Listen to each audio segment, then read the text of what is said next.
call this meeting to order. You got a 6-year-old one? Please rise to the pledge of allegiance. I pledge Allegiance to the flag of the United States of America and to the republic for which it stands, one nation, under God, indivisible, with liberty and justice for all. I want to welcome everybody that's here and also watching. Next item is prayer. Jeff, it's your decision. Mr. Chairman, I'd just like to take a moment of silence for prayer, please. Thank you.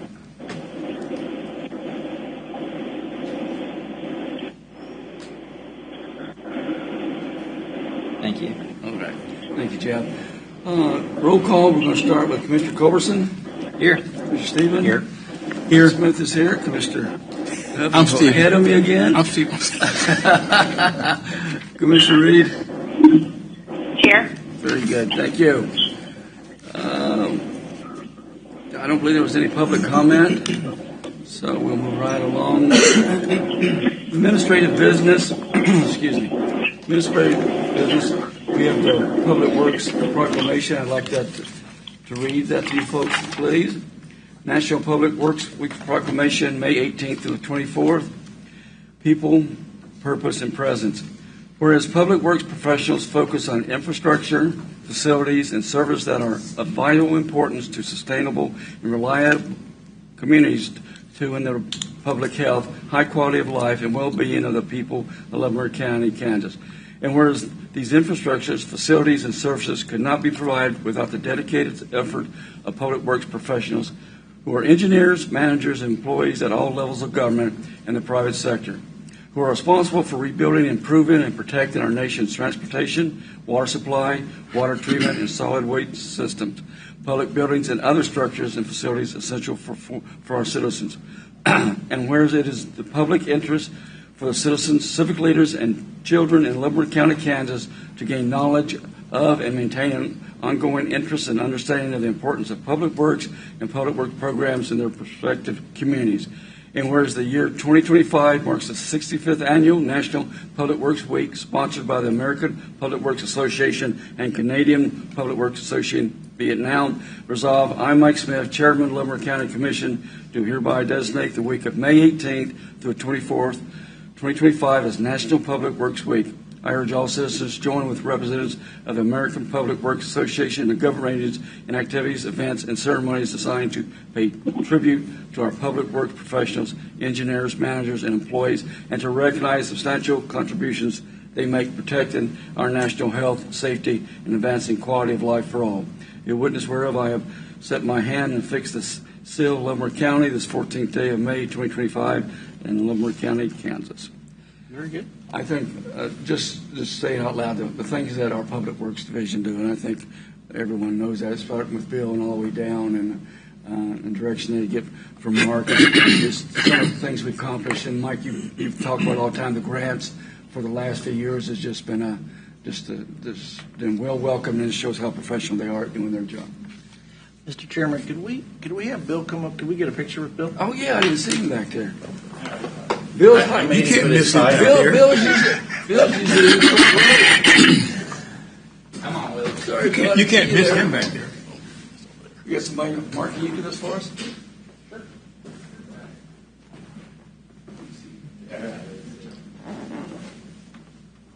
Hold on.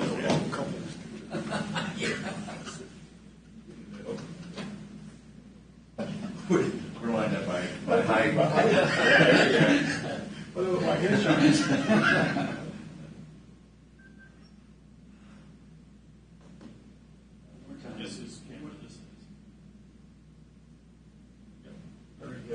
Thank you, Bill. Thank you. Everything you do, guy. And your folks. You want to give a speech, Bill?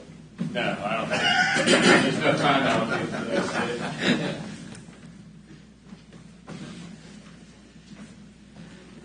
Thanks for pointing out. I didn't see it.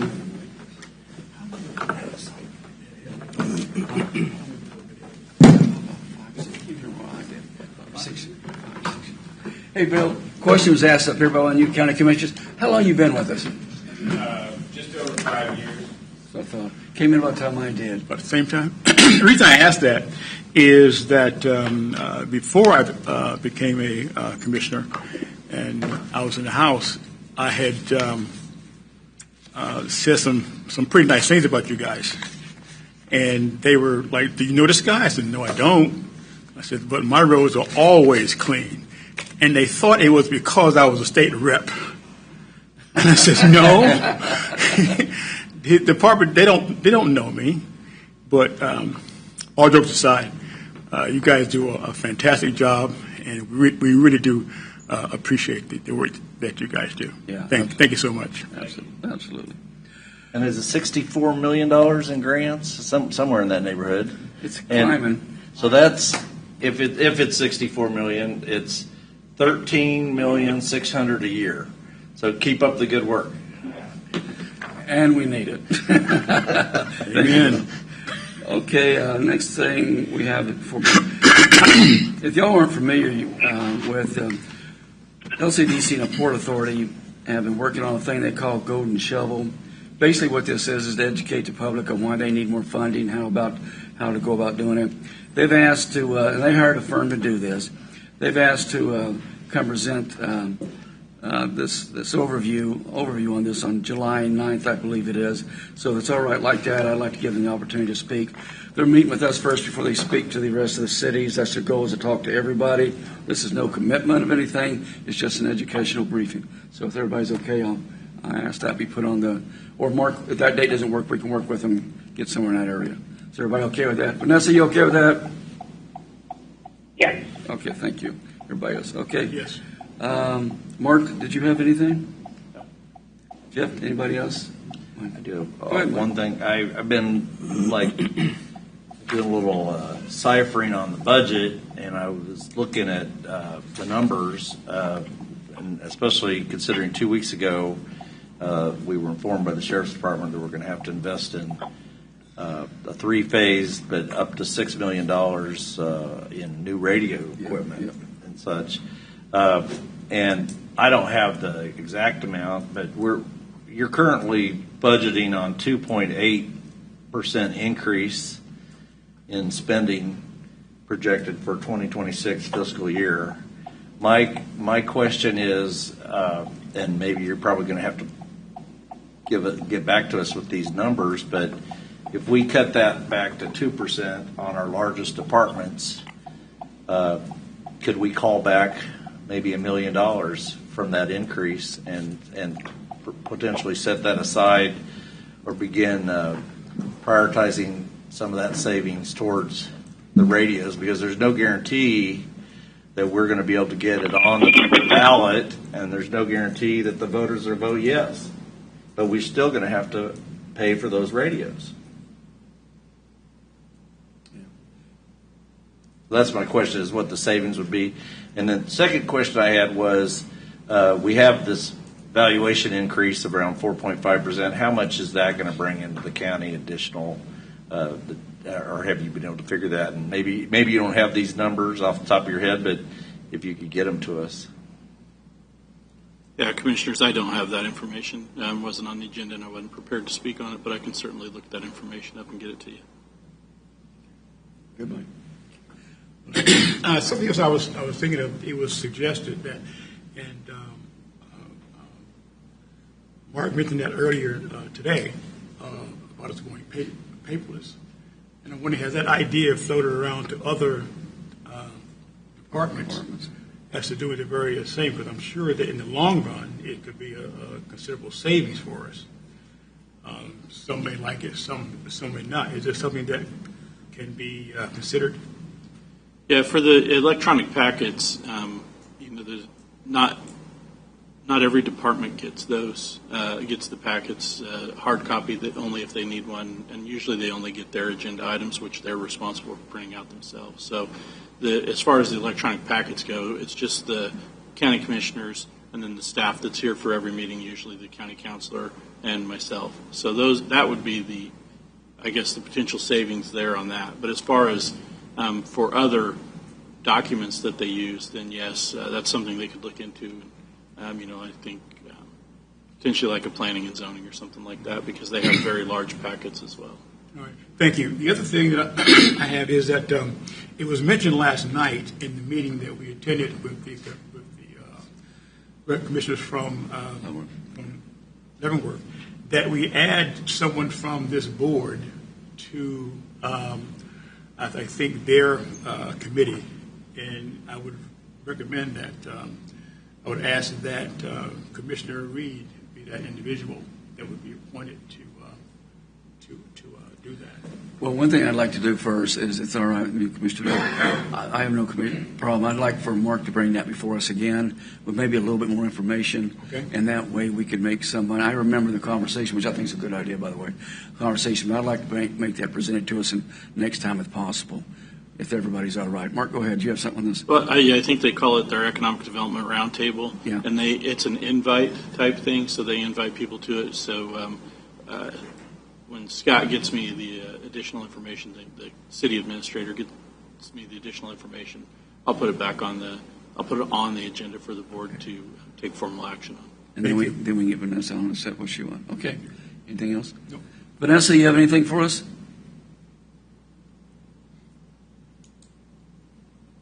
Vanessa? We can take a hint. Okay. And we lost her. Yeah, sometimes that happens. Okay. If she comes back on, I'll get back to her. Mark, you said you didn't have anything, right? Okay. Consent agenda? Mr. Chairman, I'm making a motion that we accept the consent agenda as presented. Second. Motion is second. Any further discussion? Mr. Culberson? Aye. Aye. Aye. Aye. I don't think this is what it is. Okay. Vanessa, you're back with us? Okay. Formal board action. Consider a motion to award the Exchange Online Project, ISG, in the amount not to exceed $28,000. Good morning, young man. Got both of you today, huh? Why not, right? The Exchange Online Project, I don't know how much of this RBA you've read, and I don't want to read the entire background, but what we're talking about is the Exchange email system for all the county offices. Yep. Microsoft is doing away with the version that we've been using forever, for the last 25 years or so. So we need to do something different. We've determined Microsoft's Exchange Online is the acceptable solution for the county. Basically the same type of system that all the county departments have used for the last 2 decades, but it's the online version. And it's subscription-based, which is what Microsoft wants. Pros and cons with this project. The obvious con is that it's going to cost us significantly more than we've been paying in the past because we have to license it on a yearly subscription. We used to just buy a license and use it as long as we could, several years, and then we would buy a new version, use it for several years. That's no longer available to us. So we're going to have to pay a yearly subscription fee. So we did request bids and talk to multiple vendors several times because this has a lot of moving parts. And we determined our recommendation is to go with ISG and to not pay for fixed fee because I believe they can do it in less time than they were advertising to us in conversations. We want to do it on time and materials. It's going to save us money. So we're trying to do this as cheaply as we can. We do have funding for this in our equipment reserve, which was originally going to go toward replacing our on-premise exchange. We would like to use that equipment reserve funds to cover this expense this year. So we're not asking for general fund money outside of the IS department. We're intending to use our equipment reserve. That will fund this year. But you'll notice one of the last items we mentioned is while we want to cover this year from equipment reserve, we're hoping the board will consider assigning the subscription fees to the individual departments in future years. And I believe on the very last page, I have a table showing all the mailboxes at this time allotted to the different departments, and that's the type of money that each department would have to come up with should their mailbox quantities stay the same as they are at the time this report was made. We all know that over time, things tend to grow. So if a department wants to add mailboxes, they would have to have the funding in order to pay for it. So that's what we would like to do going forward. Break it down to each department to pay for their own mailbox subscriptions. What was this funding that you're exchanging, I guess, in no better word, use, what is happening to that project? Well, we can't use the money to replace the Exchange on-premise servers because that's no longer an option for us. Okay. So we had set aside equipment reserve funds over the years. It's around, I see what you're doing. Now we Okay. can't use it like we intended. I got you. So we Okay. would like to use it for the subscription fees for the first year. I got you. Okay. Thank you. Any questions on this? Mark, do you have any comments?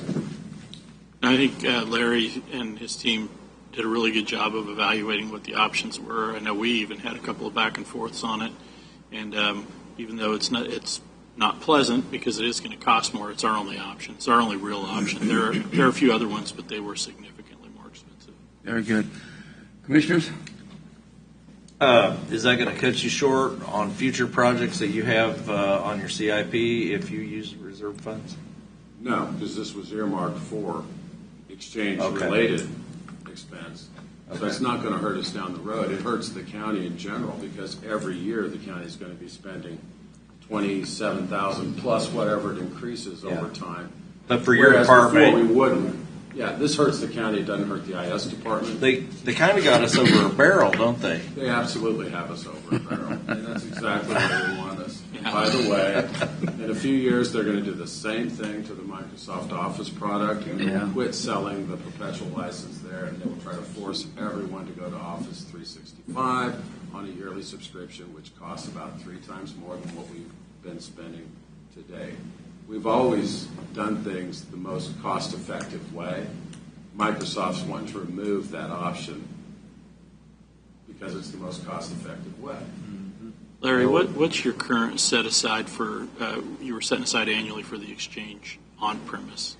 You know, We were getting around $30,000 was our earmark because that's what we spent back in 2019. but what does that break out per year?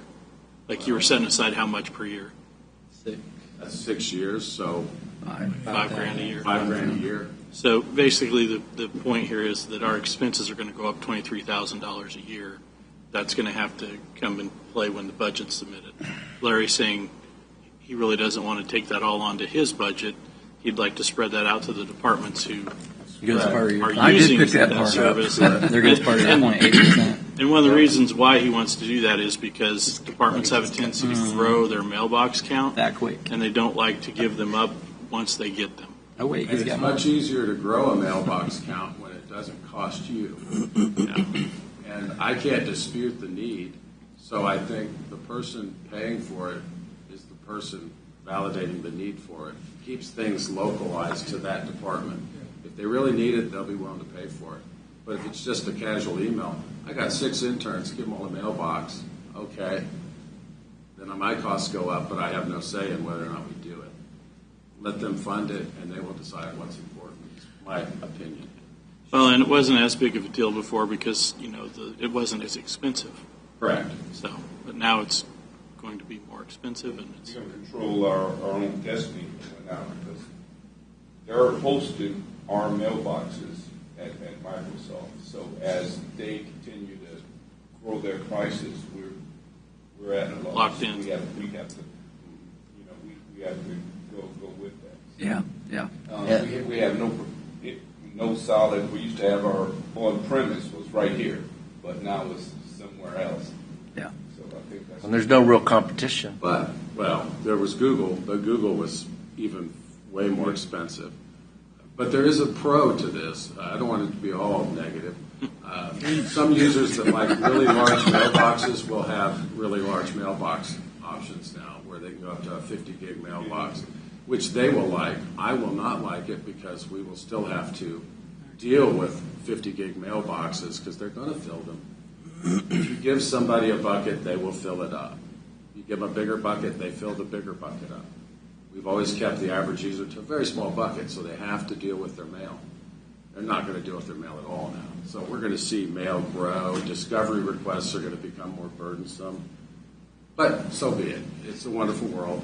Bigger mailboxes for everybody, larger attachment sizes for everybody. They'll have fun. It's always entertaining to listen to you It'll be explain great. things in a common sense way. We appreciate that, believe me. Folks are going to love it. Okay. So I have a question for our counselor. On this email, the state law as far as retaining documents, is there a certain number of years that these documents have to be retained, or where we could put an automatic after X number of years it could go to trash? Commissioner, you're going to get a lawyer answer here because it depends. It depends on the type of email. And this is something IT and I've been discussing, of working up an email retention policy, because you don't have to keep everything forever, but certain things have to be kept certain amounts of time. If there's a litigation hold on something, you keep items related to that until the litigation is over. But generally 3 to 5 years for just average emails that come in. Like contracts, if there's an email where it's just the contract and that's the only record of the contract, you would keep that a different amount of time. So you will be seeing probably a records retention policy that's going to touch on emails sometime this year, because like Larry said, keeping everything forever is not feasible and does increase our cost. And second question is, some email systems have auto delete feature. After 30 days, your emails go away. Is that, as far as retaining records, that's not something we can? I would not recommend that. So. Your questions are touching in on the next RBA that's coming up. You're hitting on the R-type one. So, well, I'll just stop then. Yeah, because you're going to ask the same questions in a minute. Okay. Any more comments or questions? If not, I'll entertain a motion. Mr. Chair, I make a motion to award the Exchange Online project to ISG in the amount not to exceed $28,000. Motion and a second. Any more discussion? Mr. Culberson? Aye. Aye. Vanessa, you there? Aye. Okay, thank you. We lost you there for a while. Okay, next item is consider a motion to authorize IS Department to contract with archiving for email archiving in an amount not to exceed $8,000. This is about your document retention. Since 2017, we've been, quote unquote, it's called journaling. We journal all email, inbound and outbound to the county, with the exception being the county attorney's office and the sheriff's office, as they had requested an exception and the board had given them that. So all the other offices, every message coming and going, we've got a copy of it. So to address Commissioner Stevens' earlier question, even if a user deletes the email that showed up this morning, it doesn't matter. A copy of it's sitting in the journal. So when the legal department requests, Cora comes in or something, I don't query against the user's mailboxes. I query against the journal, which has everything, no matter what the user's done or not done. So she has a view of all messages, except those two departments. When we go to Exchange Online, that capability doesn't exist. Microsoft doesn't allow journaling in the Exchange Online environment. So we had to find an alternate solution that would provide the same functionality for the county as what we were doing. In this case, for free. Journaling did not cost us anything when we were doing on-premise Exchange. So now we have a brand new expense in order to duplicate the archiving that we were doing for years so that we could have a good legal discovery for Cora, FOIA, even sometimes when a user just, I deleted a bunch of emails that I now need back. Can you possibly go find them? We've helped some people recover some emails that were important to them before. That's not as common as the legal department, though, coming at us with a Cora or something like that. This allows us to continue doing those requests for the legal department. We can bring in the email that we've already journaled for the last, what are we at, 9 years or so. 10 years worth of mail, whatever it is. We're going to move all that to this R-Titan so we can still query against it. If the legal department comes out with a wonderful retention policy that says 5 years, that would be wonderful. Right now, we're keeping everything since we were told to journal back in I think it was May of 2017. Whatever it was that the board said do it, we've been doing it since then, and we have every message since then. I don't like having every message since then. That creates a bigger volume to go through. Yeah. But it's a necessary evil. Sometimes when we get hit with that, the counselor has to have access to that. And glad to see that a lot of our suits have gone down, lawsuits, but still they still pop up once in a while. No matter it's part of doing business and the county life, but that's a must for Misty. Okay, any questions? This also coming from equipment reserve? The first year we would like to cover the first year, and then, of course, attribute the expense out to the departments, because this is for specific mailboxes. And, of course, what we're doing is duplicating what we were doing now, which excludes the sheriff's office and the county attorney. If they should decide they would like to journal their mailboxes, they would be welcome to do so, and they could just pick up the tab.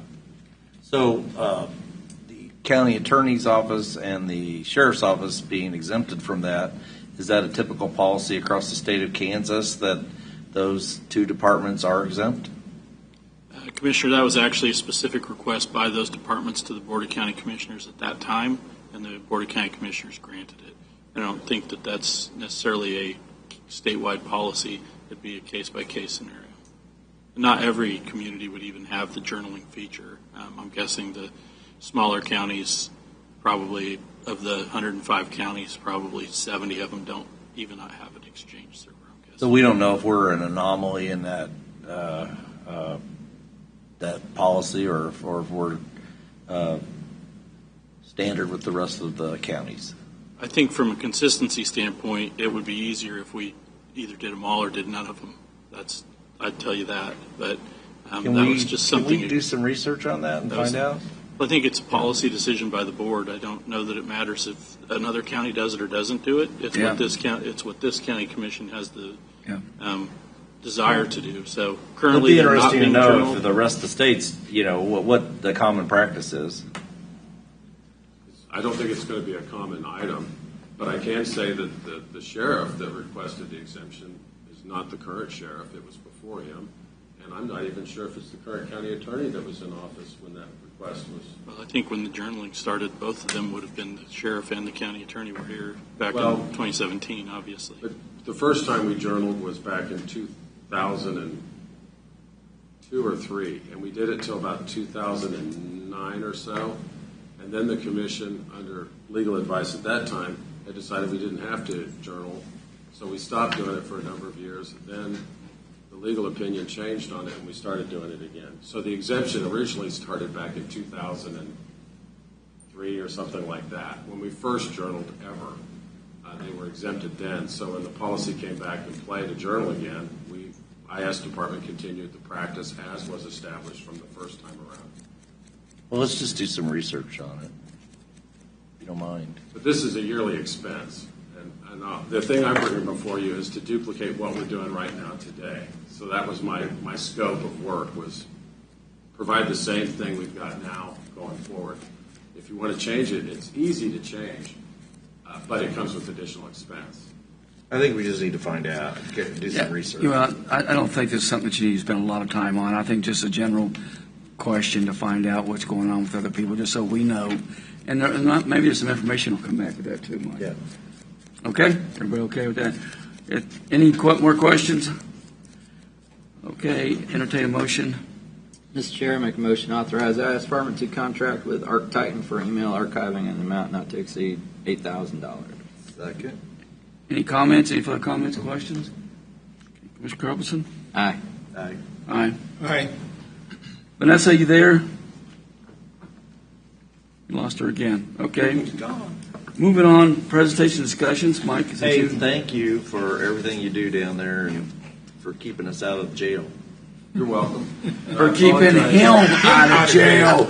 Don't put this us on us. I apologize for Dave talking so much this morning. He is a talkative person, isn't he? But you didn't tell a joke. That was the joke. Mike, you want to introduce our next? Oh, yeah. Yes, I would be happy to. One of my constituents, but also a director from the Department of Commerce Office of Apprenticeship, Shonda Anderson. And sure. And she's going to present what the state of Kansas is doing on apprenticeships.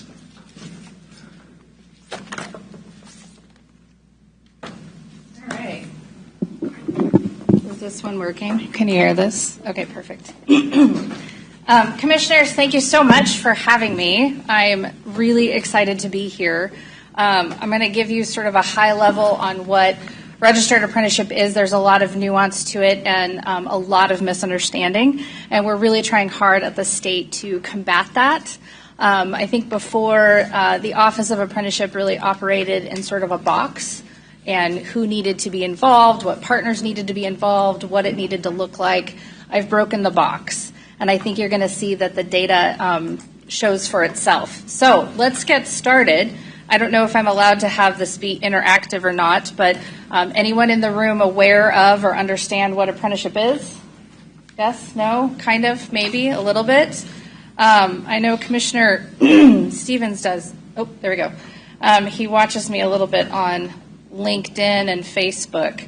I'm going to show a video. Hopefully it works. If it doesn't, I'll just send everybody the link and you can go look at it later. But this is a video that we've just launched recently. It's targeting 10 to about 16-year-olds.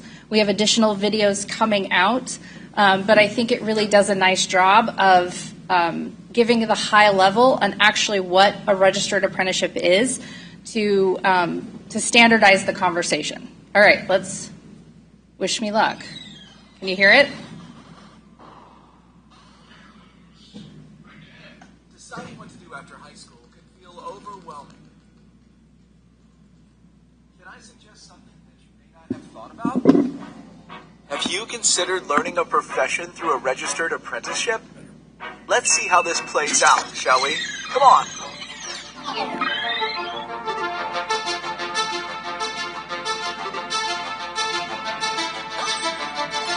Kansas offers apprenticeships in many industries, like agriculture and healthcare, to help people learn job skills. After you choose an industry for your apprenticeship, you'll get paid from day one to do a job alongside an experienced mentor.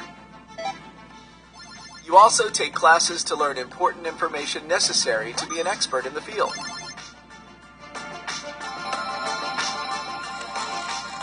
If you're under 18, you can find youth registered apprenticeship programs to get started on your career while you're still in high school.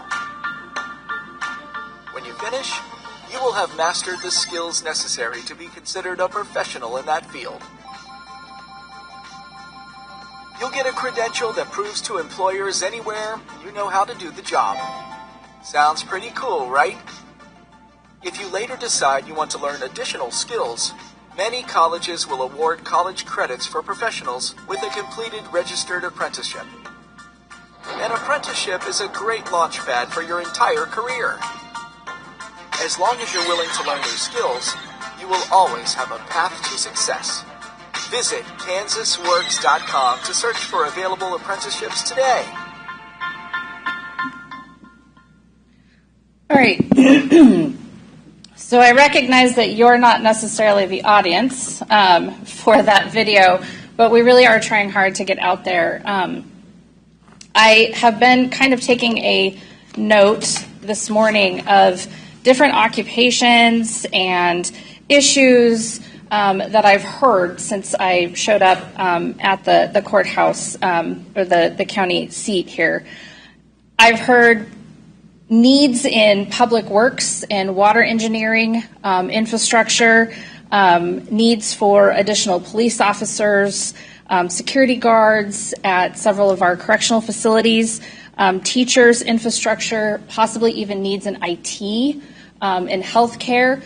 We are operating registered apprenticeships in every single one of these areas across the entire state of Kansas. Most folks, when they think about registered apprenticeship, they think that it's a union-only system. This is how joint apprenticeship training councils train their iron workers, their laborers, their construction workers, carpentry workers, plumbers and pipe fitters, et cetera. Yes, that is true, but we are really thinking outside the box and trying to engage all those high-wage, high-demand occupations across the entire state. And in doing so, we're forcing people to rethink how education happens.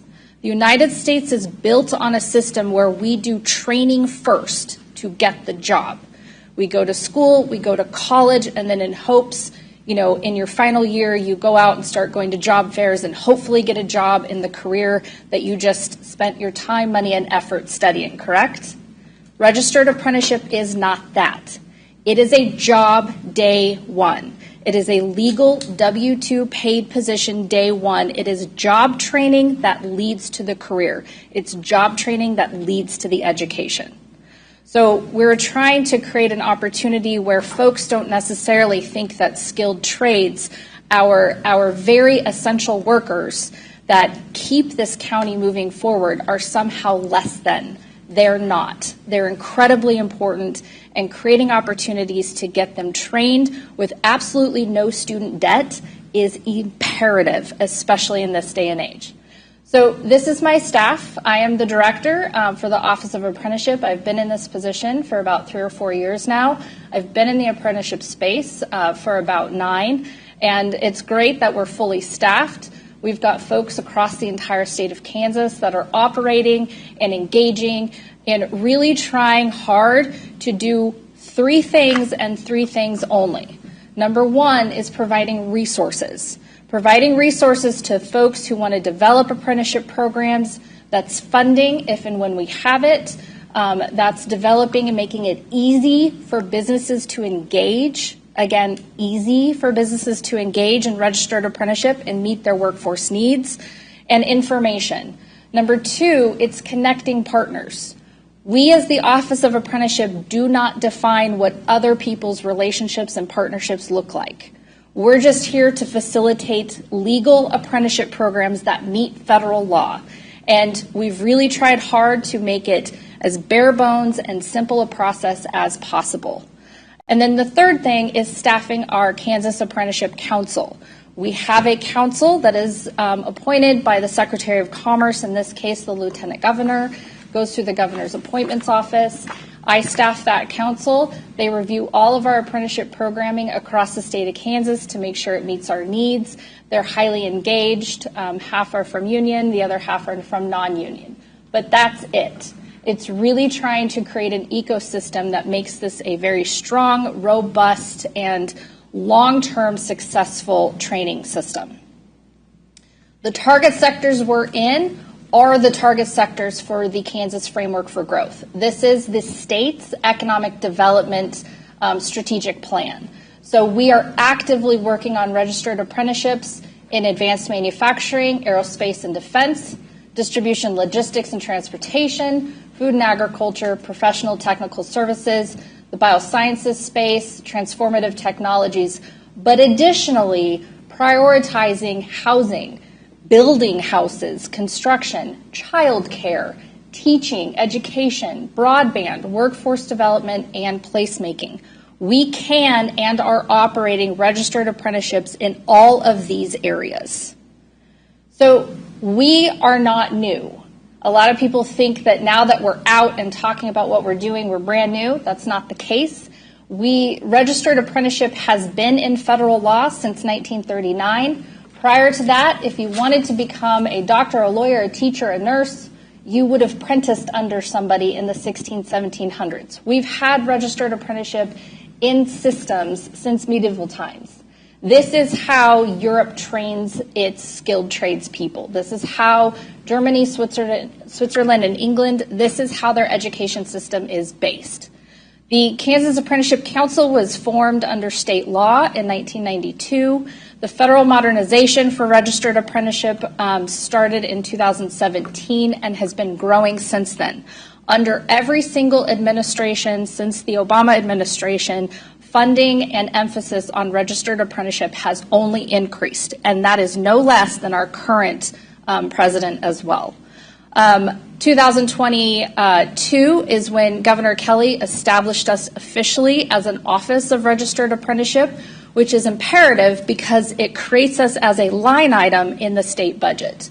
We're expecting that the reauthorization for the National Apprenticeship Act goes through this next year or the year after. We've already seen several bills come out of Congress with several of our congressional delegation putting their names on it, supporting and promoting registered apprenticeship.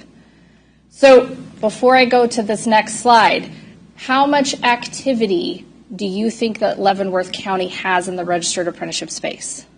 A little bit, a lot, medium? You never heard of this? Know of any apprentices? Currently, Leavenworth County has at least 300 residents in a registered apprenticeship. There's likely more because many of them are registered in apprenticeship programs developed and established in other states. Leavenworth County has registered apprentices active in Operators 101, the Laborers Union, Construction Union. You currently have 25 teacher educators who are in a registered apprenticeship program that will never have to ever do 1 hour of unpaid student teaching because they're already paraeducators, they're W-2 employees, they're taking on health insurance, 401k, and all of their time in the classroom is being credited to them by their colleges that they're getting their pedagogy courses under.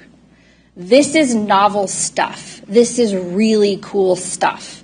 And we have an opportunity to really grow it and expand it. I know that Leavenworth County is working on the CTE Symposium, working with Baser, Tonganoxie, Leavenworth, Lansing, and Pleasant Ridge. That is an area where we can grow and develop apprenticeships for youth, starting at the age of 16 years of age.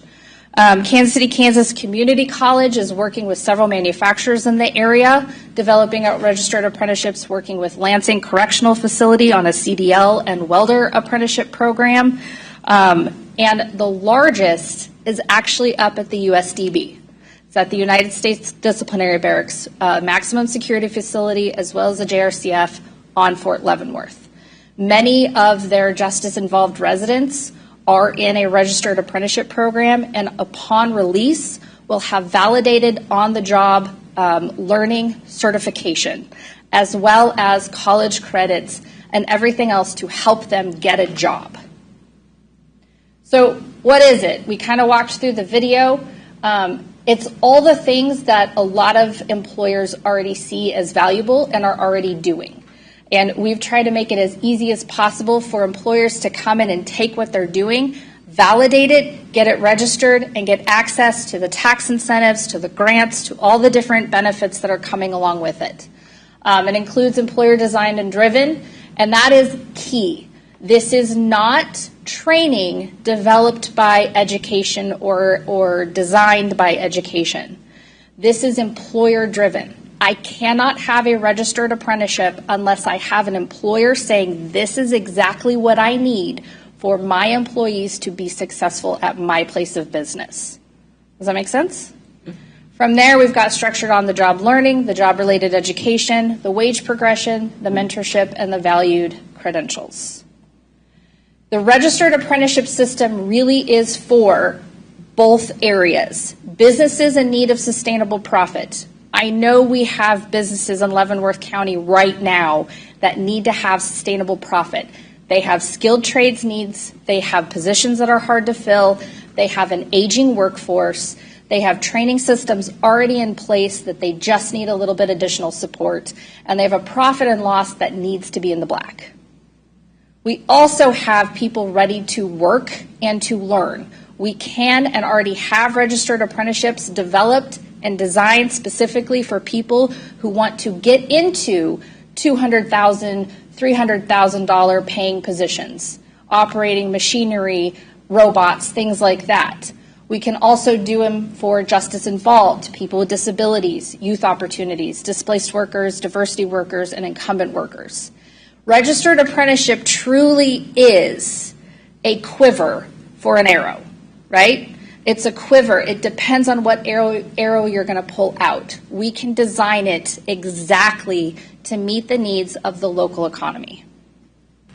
So as I mentioned, we are on a forward progression. When I started, the state of Kansas was 47th in the nation out of 50 in new apprentices and behind Guam in federal funding.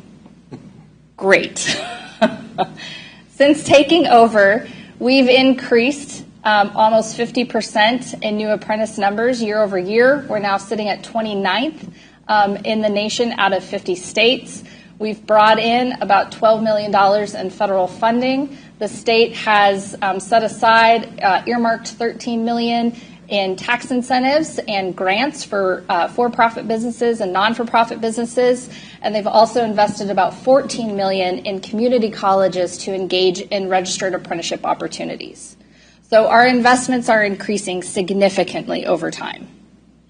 I'll also say that data is important. We're a data-driven society, so we've partnered with the University of Kansas to understand what the return on investment is for every dollar invested. For the state of Kansas, it's $2.03 for every dollar invested in a registered apprenticeship. Nationally, you're looking at about $1.48. We've also clarified our youth registered apprenticeship laws. We have clarified them and received a letter from Insurance Commissioner Vicki Schmidt's office that does indicate and validate that it is perfectly legal to hire a 16 and 17-year-old in 7 of the 14 hazardous occupations if, in fact, they're in a registered apprenticeship opportunity. This opens up tons of opportunity specifically for construction and manufacturing. It is not a legal decision, it's a business decision. We have grant incentives, as I mentioned, to open up year-round. And we are engaging across the entire state of Kansas. So here's the opportunity for you to all take out your phones, click the QR code, and sign up for our monthly dinner bell calls. We have folks that we come on across the nation, and we've had folks come on from Germany and England and folks across the state of Kansas to talk about what they're doing in the registered apprenticeship space. This is our convening call opportunity. It really opens up discussion and forward momentum. It's the first, second Wednesday of every month at 10 a.m., so it's happening right now. My staff are staffing it, but I definitely encourage you to engage. So with that, I'll end my presentation. I thank you very much for letting me come and talk about this. I'm open to questions, but more importantly, I really encourage you to think outside the box on how we can engage young people and get them into high-value careers. We appreciate your presentations, eye-opening on a couple of things. Does anybody have any questions or comments? Mike, go ahead. You said you had 300 in Leavenworth County. What would the average age of those be? Do you know? I don't have that information on me right now. I can get it. I will tell you. So tends to be young people, or all throughout the. So our youngest apprentice is 16. Our oldest apprentice is 72 in the state. I would guess that the average age of apprentices in Leavenworth County are between 20 and 30. Okay. The Panasonic battery plant. Yes, sir. So are you engaged with them in, I know there's maybe not so much you can say, but whatever you can say about your engagement with them. Yes, sir, absolutely. Okay. That's all we need to know. Yes, they are launching, they're working in the process. They have launched a registered apprenticeship. They're working heavily with KCKCC and some other community colleges in the area. This is a training system they also have used in the Reno, Nevada plant. We are engaged as much as we can be, and actually increasing that engagement with the business recruitment team at the Kansas Department of Commerce. So we work with our economic developers hand in hand as they go out and start talking about bringing in additional industries. So you talked about disability, and state of Kansas is funding a lot more of these disability waivers for the folks that are on disability and can go out and my daughter goes to Happy Hearts, and they provide them with their work, but it has to be supervised.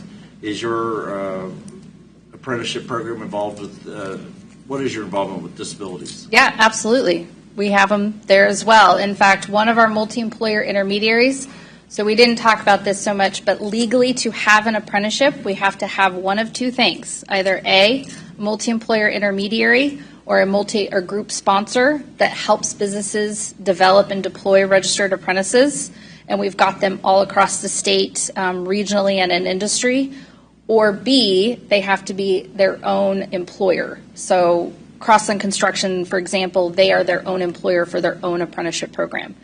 Down Syndrome Innovations, based out of Mission, Kansas, they work with people who have Down syndrome. They are a multi-employer intermediary, and they deploy registered apprenticeship programs for people with Down syndrome. In manufacturing, they're expanding into food service as well.